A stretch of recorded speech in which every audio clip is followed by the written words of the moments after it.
नमस्कार। मैं डॉक्टर राकेश पाठक।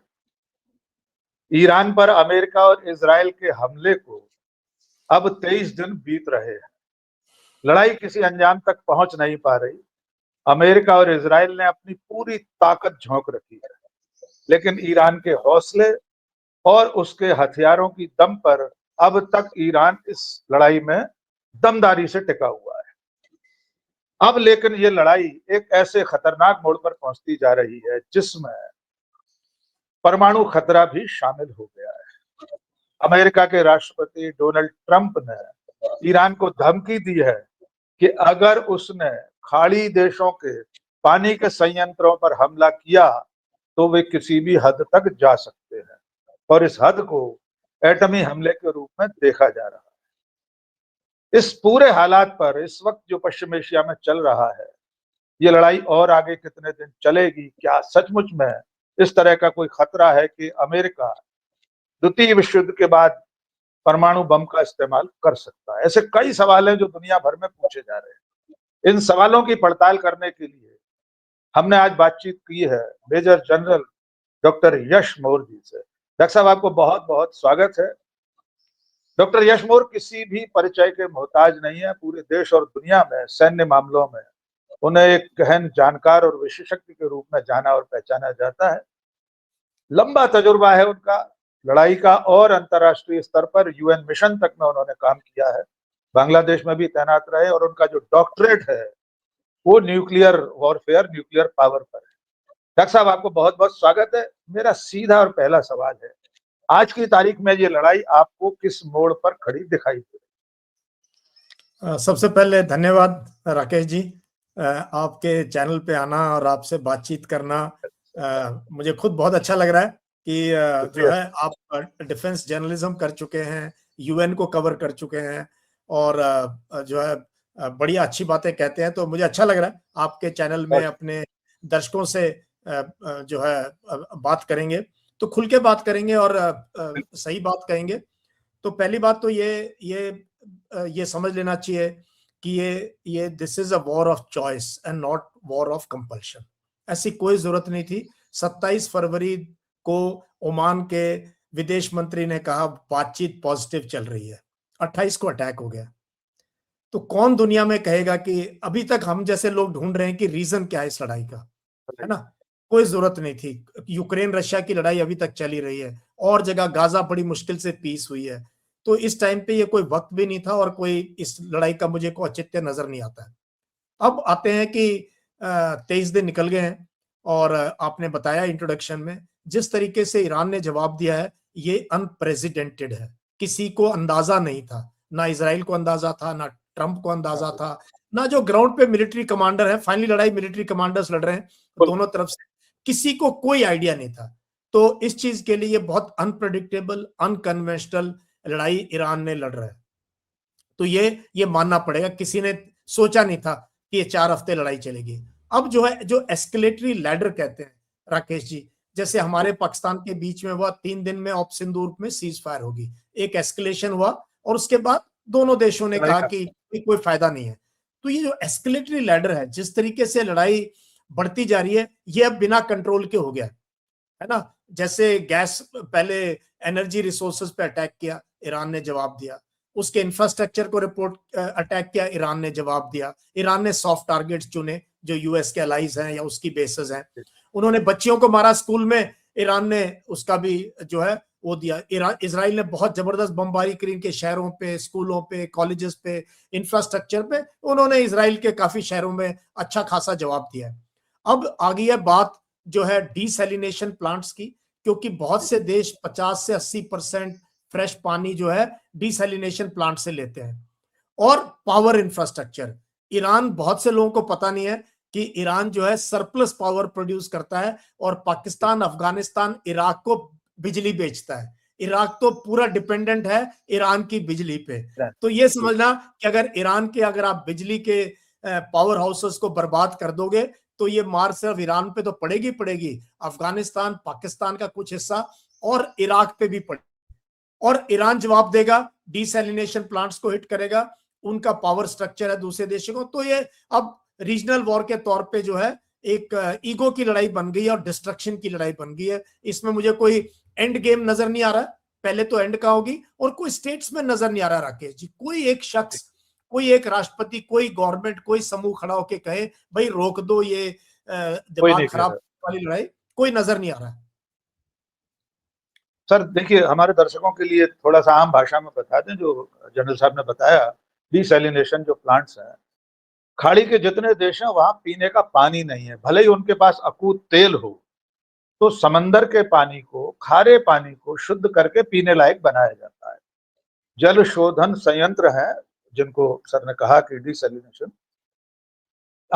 खाड़ी की जो हालात है उसको संक्षेप में बता देते हैं। यूएई 80% इसी तरह पानी हासिल करता है पीने का, सऊदी अरब में 70%, ओमान में 86%, कुवैत में 90%, कतर, बहरीन, ये सारे देश इसी शुद्ध किए गए पानी से जीवन यापन कर रहे हैं।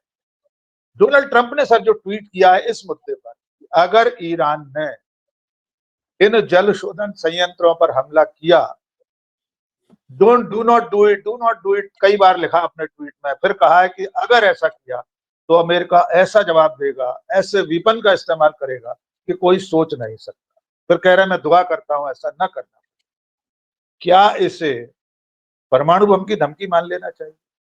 इससे पहले एक घटना और हो चुकी, ईरान ने जो इजराइल के न्यूक्लियर प्लांट पर हमला किया, यद्यपि उसको लेकर भी संदेह है, फॉल्स फ्लैग ऑपरेशन का, उस पर हम आगे आएंगे। लेकिन ट्रंप की इस धमकी को कैसे देखते हैं?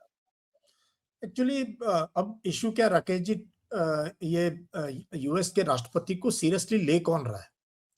जी, सुबह ट्वीट करते हैं हम वाइंडिंग डाउन कर रहे हैं कि ऑपरेशन में से हवा निकल रही है, धीरे धीरे उसको खत्म कर रहे हैं, हमने 90% अचीव कर लिया है, हमने डिस्ट्रॉय कर दिया है, पूरी नेवी खत्म कर दी, एयरफोर्स, ये भी क्लेम करते हैं, फिर धमकाते भी हैं, फिर ये भी करते हैं।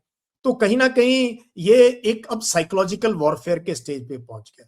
इसराइल, ईरान, इसराइल, अमेरिका और वेस्टर्न मीडिया पूरा का पूरा कहीं ना कहीं एक युद्ध क्षेत्र में एक टैक्टिक्स होती है दुश्मन के माइंड को अटैक करना, दुश्मन की लीडरशिप के माइंड को उसको कमजोर करना, साइकोलॉजिकल पैरालिसिस, जिसका सबसे अच्छा उदाहरण है जो भारत ने ढाका में किया था 16 दिसंबर 1971 को। हमने साइकोलॉजिकली पैरालाइज करके उनकी फौज को, उनकी सोचने की शक्ति खत्म कर दी थी, भाई आपको घेर लिया है, अभी ये हो जाएगा वो हो जाएगा।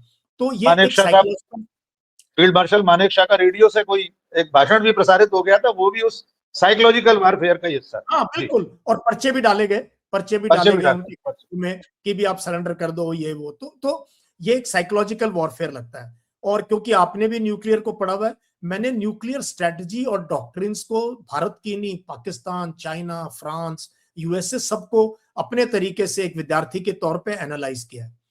तो इस चीज में जो मुझे लगता है as a student of nuclear strategy and doctrine, ये एक रेड फ्लैग ऑपरेशन है, ये एक धमकाने की है। न्यूक्लियर ग्रामर में इसको सेबर रैटलिंग कहते हैं, जो मुशर्रफ ने करी थी कारगिल में, हमने चूड़ियां नहीं पहन रखी, कहने का मतलब हम कुछ कर सकते हैं। अभी भी ऐसी स्टेटमेंट, ये मुझे लगता नहीं है कि ऐसा होगा। और क्योंकि चाइना, रशिया, दो ग्रेट पावर्स ईरान के साथ हैं, फ्रांस साथ नहीं है, यूके साथ नहीं है, P5 कोई भी साथ नहीं है, अमेरिकन नेटो भी साथ नहीं है।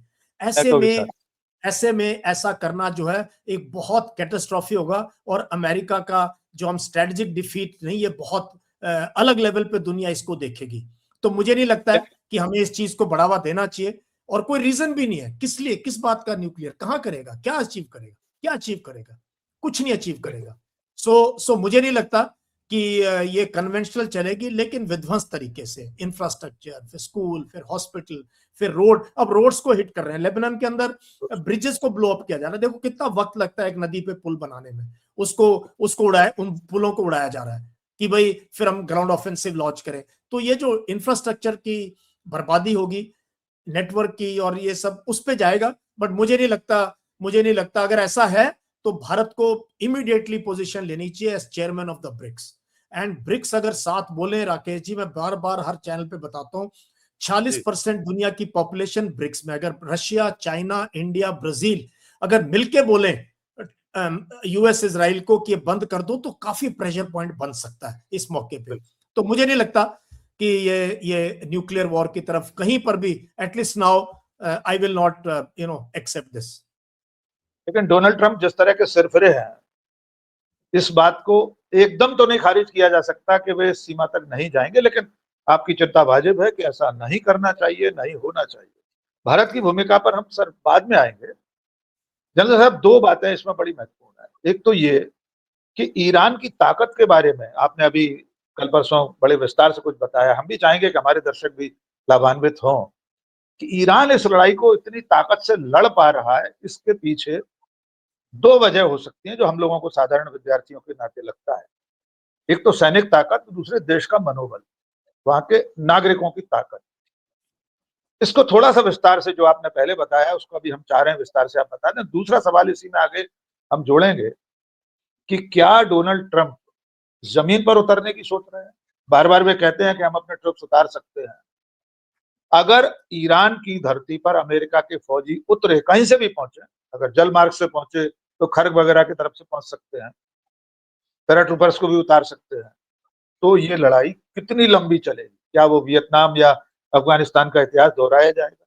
जी, पहले मैं आपका दूसरा सवाल लेता हूं, और ये बहुत इंटरेस्टिंग है कि, और तैयारी भी चल रही है, क्योंकि उन्होंने उनके जो सबसे बड़ा जो शिप, जो लैंडिंग क्राफ्ट कहते हैं, देखो शिप्स ना अलग अलग टाइप के होते हैं, आपके दर्शकों को बता दें। एक होता है डिस्ट्रॉयर, जो मिसाइल है, सब कुछ है। एक सबमरीन है जो गोता मार के किसी भी शिप को मार सकती है। फिर फास्ट एयरक्राफ्ट होते हैं। फिर एयरक्राफ्ट कैरियर होता है जिसपे उनके पास तो 100 जहाज उसके ऊपर से फ्लाई करते हैं। तो अलग अलग टाइप के हैं। उनमें से एक टाइप की शिप या क्राफ्ट होता है जिसको लैंडिंग क्राफ्ट कहते हैं, जो कि बीच के नजदीक जाके अपने दरवाजे खोल सकता है। उसमें सैनिक कूद सकते हैं पानी के अंदर, पैदल जा सकते हैं, और टैंक और बीएमपी इस टाइप के जो इन्फेंट्री कॉम्बैट व्हीकल हैं, आर्टिलरी उतर के बीच को कैप्चर कर सकते हैं। वो अलग, वो उन्होंने मूव कर दिया एक एयरक्राफ्ट ऐसा। तो ये इसको कहते हैं इंग्लिश में एम्फीबियस ऑपरेशन, यानी कि समुद्र से तट पे अटैक करना। इसमें शिप जो है आर्टिलरी का फायर करती है, जवान नीचे उतर जाते हैं अपने वेपन्स को लेके, जैसे नॉर्मैंडी में हुआ था, है ना? तो उस टाइप से एक तो वो ऑपरेशन है। वो ऑपरेशन यहां मैं चांस बहुत कम दूंगा सक्सेस के, क्योंकि ईरान को ना खुदा ने तेल तो दिया है, साथ में उसने उसको टेरेन दिया, पूरा फोर्ट्रेस है ईरान पूरा का पूरा किला है। तो जो जमीन है, जो उसकी जो सुएज कैनाल या हरमुज की खाड़ी के साथ, हरमुज स्ट्रेट के साथ जो उसका समुद्र तट लगता है, उसमें ऊंची ऊंची पहाड़ियां हैं, और उसके अंदर उसने टनल्स बना रखी हैं। उसने छोटी छोटी शिप्स बड़ा इनोवेटिव तरीके से तैयारी कर रखा है इस चीज का कि कोई ऐसा करेगा। तो उसमें जो typical amphibious operation, landing on the beach and capturing area अंदर, वो पॉसिबल नहीं है। वो पॉसिबल नहीं है। ऊपर से कर सकते हैं, लेकिन ऊपर से आप क्या करोगे? एक एयरबॉर्न बटालियन, एक ब्रिगेड, उसको सस्टेन, देखो मिलिट्री में आप लैंड तो करा सकते हो पैरा स्पेशल फोर्सेस को, लेकिन उसका जब तक ग्राउंड से लिंकअप नहीं होगा, आप उसको सस्टेन कैसे करोगे? उसकी लॉजिस्टिक्स मेंटेन कैसे करोगे? उसको तेल, खाना पीना, फ्यूल, उसकी गाड़ियों कैसे दोगे? वो वहां पे मैसेकर हो जाएगा। इसको सर हम लोगों ने मिलिट्री साइंस में उसको इस रूप में पढ़ा है कि सेना पेट के बल चलती है। हमारे शुरुआती अध्याय में कहा गया सेना पेट के बल चलती है, यानी लॉजिस्टिक्स। तो ऊपर से उतारने के बाद लॉजिस्टिक्स नहीं मिल पाएगा। हाँ, तो उसको लिंकअप जरूरी है। किसी भी एयरबोर्न ऑपरेशन के या तो लिंकअप या एक्सट्रिकेशन, कि आपने 2-3 दिन किया और उसके बाद आपको कोई निकाल के ले गया, वो पॉसिबल नहीं है। तो ये है। तो ground offensive as of now छोटी टोली में खर्ग आइलैंड पे कैप्चर करना वो पॉसिबल है, बट उसके लिए भी मुझे अभी ग्राउंड तैयार नहीं लगता, और ईरानियंस ने वार्निंग दे रखी है कि हम वेट कर रहे हैं आपका। तो पहला ये। अब आते हैं आपके मेन उसके ऊपर, ईरान के लोगों को हम लोग ना समझते नहीं है। हम लोगों ने बड़ा स्टीरियोटाइप किया हुआ है मुस्लिम कंट्रीज को, ईरान को, और भी बहुत देश हैं, बहुत स्टीरियोटाइप इमेज है हमारे। वहां औरतों की हालत ऐसी है, वहां तो देखो जी मौलवियों के खिलाफ, क्लर्जी के खिलाफ बड़ा जन रोष है। यही चक्कर में ये लड़ाई हुई कि भी रेजीम चेंज हो जाएगी, है मैं मानता हूं, लेकिन उससे खराब हालत अफगानिस्तान में है, उससे खराब हालत कई मुल्कों में। हमारे यहाँ भी कोई औरतों की पोजीशन आपको कोई, हर समाज में विमेन आर सब्जुगेटेड, तो वो एक पार्ट है, वो ईरान की एक सोशल इशू है, वो सोसाइटी अपने आप उसको इंप्रूव करेगी। लेकिन 3 चीजें ईरान के फेवर में जो लोग नहीं जानते। पहली बात, one of the highest literacy rates in the world, specially female literacy. ये सब लोगों को चकाचौंध हो रहे हैं जब से मेरी वो वीडियो वायरल हुई है कि ईरान की महिलाओं जितने हमारे सब कॉन्टिनेंट में कहीं पर भी महिलाओं की लिटरेसी नहीं है। दूसरा, उनकी जो मजलिस है, पार्लियामेंट है, उसमें जितने पीएचडी और पोस्ट ग्रेजुएट है किसी पार्लियामेंट में नहीं है। तीसरी चीज, आईक्यू लेवल में जब वर्ल्ड लेवल पे आईक्यू देखते हैं तो ईरान चौथे नंबर पे आता है, चौथे नंबर पे है। तो इंटेलिजेंट लोग हैं, साइंटिफिक टेम्पर है। सर पहले तीन कौन है, पहले तीन कौन है सर? अब मुझे पहले तीन अच्छा, आप हाँ गूगल सर्च करना, मुझे इतना जी पता है जी, कि ईरान की पोजीशन ये है। हाँ बिल्कुल अब निश्चित।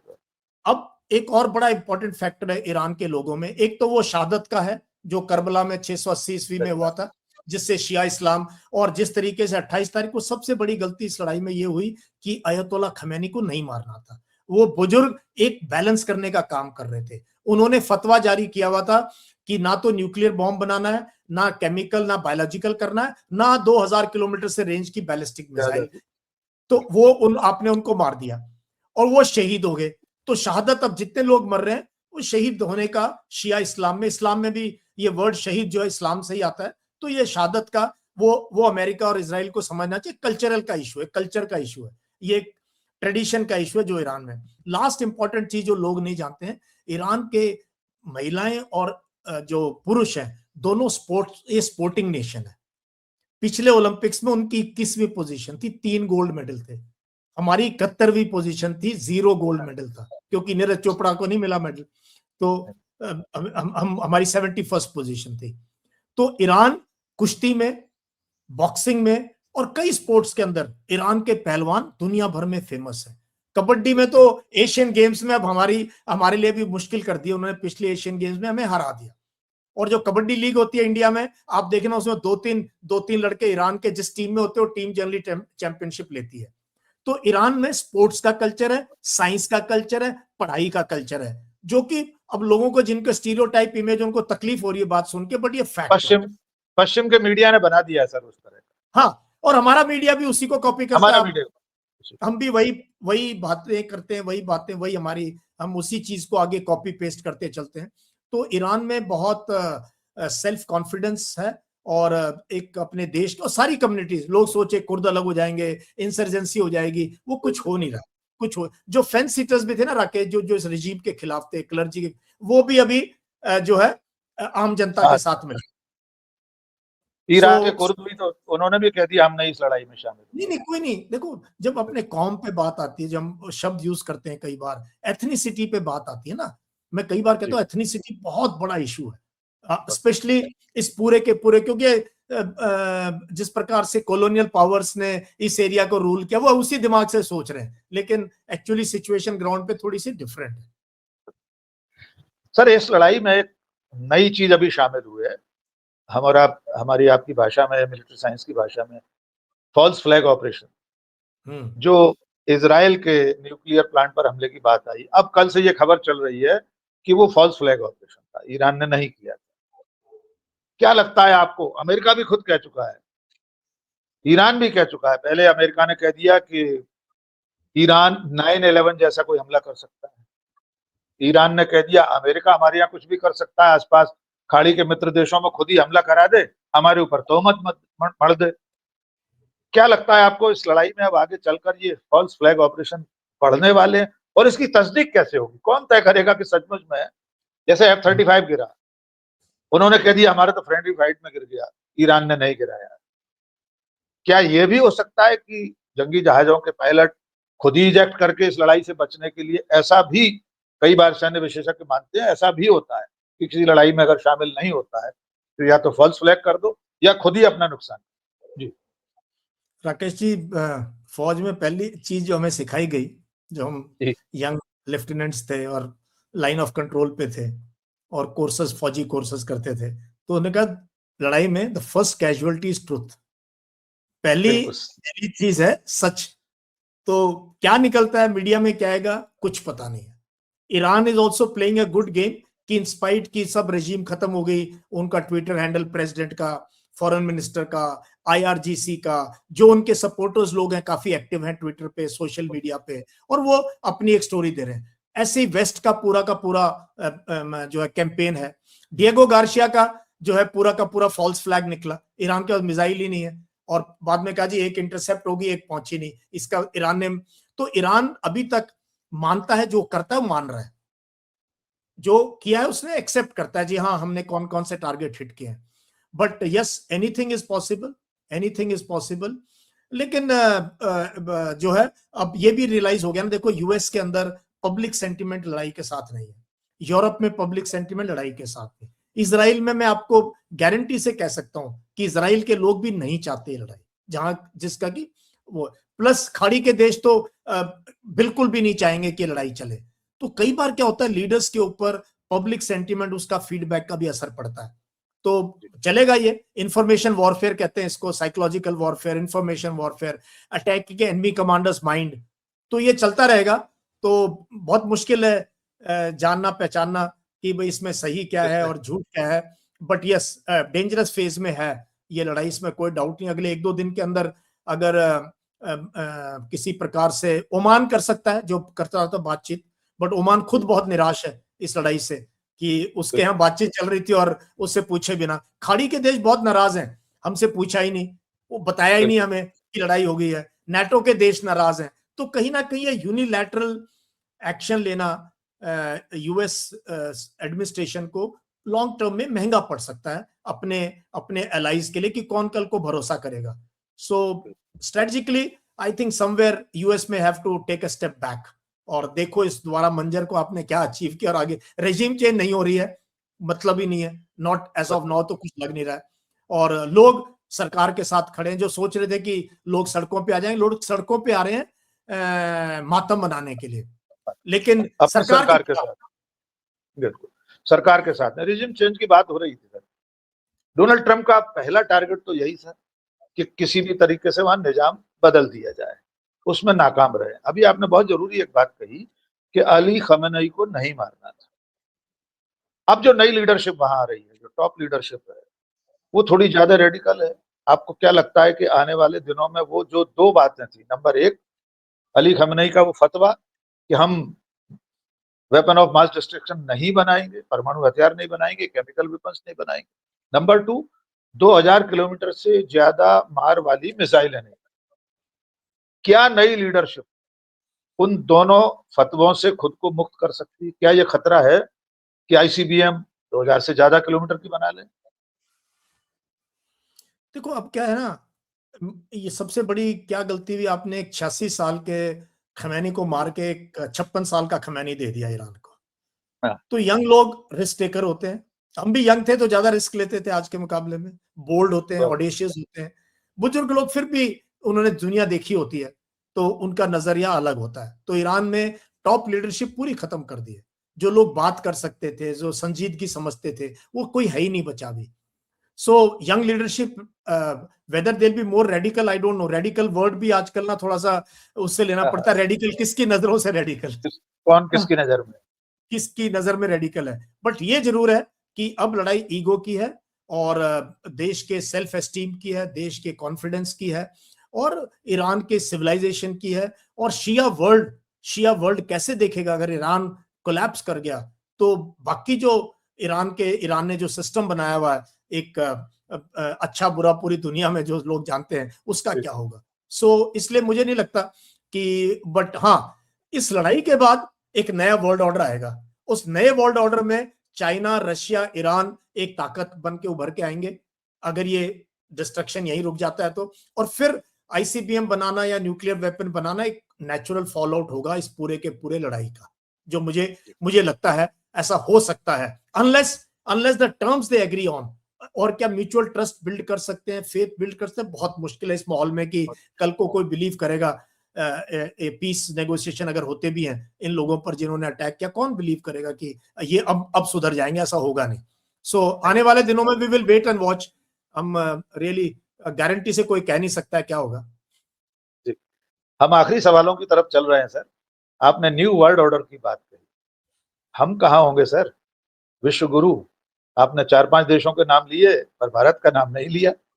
हमारी भूमिका कहाँ होगी अभी इस लड़ाई में? हम कहाँ खड़े हैं? हमने अपने परंपरागत मित्र ईरान से अपने आप को दूर कर लिया है, सीधे सीधे हम अमेरिका के ब्लॉक में खड़े हैं। और उसी में एक आखिरी सवाल आप ले लीजिए, हॉर्मुज का असली लड़ाई अब वहां रुकी हुई है कि वो खुलेगा कि नहीं। अमेरिका उसे खोलने के लिए किस सीमा तक जा सकता है? भारत इस संकट में कहाँ खड़ा है, उसकी क्या भूमिका है? दोनों के जवाब एक साथ आप दीजिए। देखो, मेरे को जो जो लगा कि शुरू के 4-5 दिन हमारा रिएक्शन बड़ा कोल्ड था, हमने कोई रिएक्ट नहीं किया। इवन अयतुल्ला खमैनी के असैसिनेशन के बाद भी हमने कोई शोक संदेश नहीं दिया। 5वें दिन गए भी किताब साइन करने कंडोलेंस बुक, तो फॉरेन सेक्रेटरी गए, पॉलिटिकल लीडरशिप से कोई नहीं गया। मेरा तब मानना था कम से कम, मैं ये नहीं कह रहा प्रधानमंत्री जाएं, vice president, foreign minister, speaker, opposition leader, किसी को बोला जा सकता है, डेलीगेशन जाके साइन कर सकता था। दूसरा, जो उन्होंने RIS देना, जो शिप हमारी मेहमान थी, वो सेलर हमारे यहाँ परेड करके गए, हमारे यहाँ से एक बॉन्डिंग करके गए, उनके नेवी चीफ भी यहाँ आए हुए थे, उनके ऊपर भी हमने कोई शोक संदेश नहीं दिया। ना सरकार ने दिया, और नेवी ने इसलिए नहीं दिया क्योंकि सरकार से परमिशन नहीं आई होगी, तो उन्होंने भी कोई शोक संदेश। तो ये बहुत नेगेटिव इम्पैक्ट गया। बट उसके बाद हमने कोशिश करी है, ऑन द गो हमने अपनी डिप्लोमेसी थोड़ी सी चेंज करी है। रियलिटी वो होनी भी चाहिए कि हमने फॉरेन सेक्रेटरी को भेजा, उसके बाद एक्सटर्नल अफेयर्स मिनिस्टर ने 3-4 बार बात कर ली उनके फॉरेन मिनिस्टर से, प्रधानमंत्री 2 बार बात कर चुके हैं ईरान के राष्ट्रपति से, और जो है हमने दवाइयों की एक खेप भेजी है उनके पास, जो कि एक हमारा ह्यूमैनिटेरियन, हमारी पॉलिसी का स्तंभ है ये फॉरेन पॉलिसी का, कि कहीं कोई विपदा होगी, जो भी 2-2.5 टन 4 टन हमने सामान भेजा, हमने दवाइयां भेजी हैं ईरान के लिए को। फिर जो ईरान के सेलर फंसे हुए थे, उनकी डेड बॉडीज हैं, उनको भी मीडिया में नहीं आया, बट उड़ती हुई खबर या ट्विटर पे है कि हमने उनको चार्टर्ड एयरक्राफ्ट से ईरान भेजा है। तो उस एवज में ईरान ने हमें गिव एंड टेक करके हमारे कुछ टैंकर्स को वो फ्री कर रहे हैं। तो अभी पोजीशन इंडिया की यह है कि हमने उतना जो एक सिचुएशन नजर आता उसको संभाल लिया है। तो हमारे लिए नॉन अलाइंड होना, और इस टाइम पे ब्रिक्स की जो चेयरमैनशिप है, वो एक हमारे लिए थोड़ी सी मुश्किल का दौर हो गया। ईरान के राष्ट्रपति ने कहा, बात जो प्राइम मिनिस्टर, जो हमने सुना प्राइम मिनिस्टर की ट्वीट में वो अलग है, जो उनकी तरफ से आया वो है कि ईरान के राष्ट्रपति ने भी ये कहा कि आप भी अपना फर्ज निभाएं as a BRICS country, as chair है आप ब्रिक्स के। ब्रिक्स ने कंडेम नहीं किया क्योंकि चेयर हम है तो इस पूरी चीज को। तो आई थिंक देखो, तेल हम ईरान से अब तेल ले रहे हैं, गैस ले रहे हैं, ये हमारे पड़ोस में है। अब हम कोई कह रहा है वेनेजुएला से ले लो, अमेरिका से ले लो। राकेश जी, अब भाड़ा देखो, टाइम देखो, उसकी कीमत देखना। ये ऐसे कुआं हमारे घर के पास है और हम जो है 5 किलोमीटर दूर मटका लेके जाएंगे कुएं से लेने के लिए। तो ये हमें सोचना पड़ेगा। फिर ये लड़ाई हमारे रीजन में है। 15 अगस्त 1947 तक ईरान हमारा पड़ोसी था, बीच में पाकिस्तान आ गया। लेकिन पाकिस्तान को अगर लॉन्ग टर्म में हमने डील करना है राकेश जी, तो हमने अफगानिस्तान और ईरान के साथ पक्की दोस्ती रहनी चाहिए हमारी। वही एक तरीका है पाकिस्तान को इस एरिया के अंदर स्क्वीज करने का। ये मुझे बताने की जरूरत नहीं है, जो डिप्लोमेसी या मिलिट्री स्ट्रेटजी समझते हो समझते हैं कि ईरान हमारे लिए क्या रोल प्ले करता है, क्योंकि ईरान का इतना लंबा बॉर्डर है पाकिस्तान के साथ, पाकिस्तान में इतना टेररिज्म है। तो ईरान को फिर शाहबहार पोर्ट, वो तो एक अलग ही बात है। शाहबहार पोर्ट जिसपे हमने 500 मिलियन सिंक दिया हमने। हाँ, वो अभी पता नहीं कब बनेगा, क्या बनेगा। सेंट्रल एशिया को हमने अपने रूट्स ओपन करने, हमने ना ट्रेडिंग नेशन बनना रखे। अगर ट्रेड नहीं करेंगे ना, मैन्युफैक्चरिंग नहीं करेंगे, तो ये विकसित भारत का सपना, नौकरियां कैसे बनेंगी, क्या करें? और उसके लिए हमें सामान बेचना, कुछ करना पड़ेगा। हम सोच रहे थे हम अफगानिस्तान को रास्ता खोल देंगे, हम सोचे थे सेंट्रल एशिया के मार्केट्स में पहुंच जाएंगे, कहां पहुंच पाएंगे? शाहबहार पोर्ट एक स्ट्रेटेजिक हमारा डिसीजन था। चाइना ने ग्वादर को बना के सी पैक देखो क्या क्या बना दिया, अफगानिस्तान को भी उसमें शामिल कर लिया है। सो लॉन्ग टर्म विजन, हमें लीडरशिप की एक ही जरूरत है। ये छोटी मोटी चीजें चलती रहेंगी, इलेक्शन जीतना हारना। क्या आपके पास 50 साल का विजन है देश के लिए? क्या आप 100 साल आगे सोच रहे हो? वो मैं आपके और आपके दर्शकों पे सोच डिपेंड करता है कि कैसे देखते हैं। बट हमें लॉन्ग टर्म इंटरेस्ट हमारा lies in consolidating in our region, हमारे रीजन में। हॉर्मुज पर बहुत संक्षेप में सर, हॉर्मुज कैसे खुलेगा? देखो, हॉर्मुज हम भी भुगत रहे हैं उसको। सबसे ज्यादा मार हम पे पड़ रही है, सबसे ज्यादा। और जो एक्चुअली में, और अगर बिटवीन द लाइंस पढ़ो, टीवी मत देखो बट अखबार में बिटवीन द लाइंस पढ़ो, तो आपको पता है कहां कहां पर कौन कौन सी फैक्ट्रियां बंद हो रही हैं, ढाबे बंद हो रहे हैं, रेस्टोरेंट बंद हो रहे हैं, स्कूल के बच्चे या जो बेचारे ट्यूशन लेके पीजी में छोटा सिलेंडर लेके वो अपने घर वापस जा रहे हैं। जो हमारी वर्क फोर्स है, करोड़ों लोग जो दिहाड़ी पे काम करते हैं, जिनके पास एलपीजी कनेक्शन नहीं है, उनके पास गैस है नहीं। तो वो एक समाज है, अदृश्य समाज, जिसको ना हम देखना चाहते हैं ना महसूस करना चाहते हैं। आप जर्नलिस्ट हैं, आप ज्यादा देखते होंगे। वो समाज क्या कोविड की तरफ वापस घरों की तरफ जाएगा? क्योंकि शहर में आप लक्कड़ और उपले से रोटी नहीं बना सकते, और गैस की कीमत अगर आपकी महीने की आमदनी से होगी तो आप क्यों रहोगे? प्लस फैक्ट्रियां क्लोज हो रही हैं। गुजरात में टाइल का पूरा मोरबी के आसपास बंद हो गया। वो बंद हो रहा है। और फर्टिलाइजर पे राकेश जी, किसान प्रधान देश है। 45% जनता आज भी खेती से जुड़ी हुई है। आने वाली फसल खरीफ की पे हमारे पास मुश्किल पड़ने वाली है खाद के लिए। फिर प्लास्टिक की कीमतें बढ़ रही हैं। तो हमें चारों तरफ से हमारे लिए तो हमें तो बहुत जरूरी है कि भारत थोड़ा सा स्ट्रांगली बोले इस इश्यू पे। और हॉर्मोज ऐसे खुलेगा नहीं।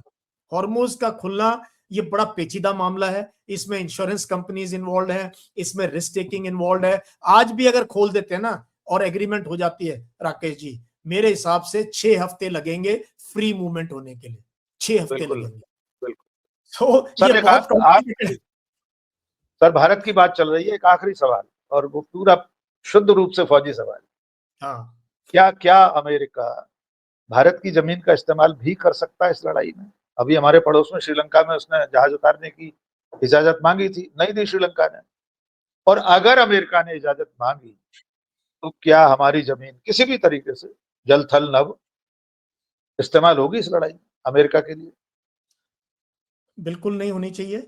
और किसी भी हालत में हमें इस लड़ाई में अमेरिका को कोई भी, चाहे हमारा कोई एग्रीमेंट उनके साथ, हमारे एग्रीमेंट्स हैं, लॉजिस्टिक्स के है, एग्रीमेंट ये भी है। हैं, शिप्स की रिपेयर के लिए, रिप्लेनिशमेंट के लिए, उनको राशन पानी देने के लिए है। लेकिन भारत किसी भी हालत में हमें कभी भी जो मर्जी हमारे को पाकिस्तान कर सकता है, उनकी अमेरिका के साथ रिलेशनशिप है, हमें नहीं करना चाहिए। हमें इस चीज से अगर किसी के साथ नहीं हो सकते तो न्यूट्रल तो पूरा नजर आना चाहिए। ये हमारे लिए बहुत ही इंपॉर्टेंट है भारत के लिए इशू। हमें we should not be siding with specially with America and Israel in this war जो चल रहा है। मेरी ये ओपिनियन, बाकी देखते हैं क्या होता है। बहुत अच्छी बातचीत रही जनरल साहब। हमारे दर्शकों को ये बातचीत कैसी लगी कमेंट सेक्शन में जरूर बताइएगा। अमेरिका, इजराइल और ईरान की ये जंग जनरल साहब की नजर में अभी चल सकती है लंबी। इससे भारत को काफी नुकसान हो रहा है। परमाणु हमले की आशंका जरूर है, क्योंकि डोनाल्ड ट्रंप जैसे सिरफिरे सत्ताधारी लोग कुछ भी कर सकते हैं, लेकिन फिर भी उनका मानना यह है कि अमेरिका शायद कभी भी परमाणु बम नहीं पटकेगा। देखते हैं आगे इस लड़ाई में और क्या क्या मोड़ आते हैं। बहुत जल्दी आपसे एक बार फिर बातचीत के लिए न्योता देंगे। बहुत बहुत शुक्रिया जनरल साहब। जय हिंद सर। थैंक यू, जय हिंद।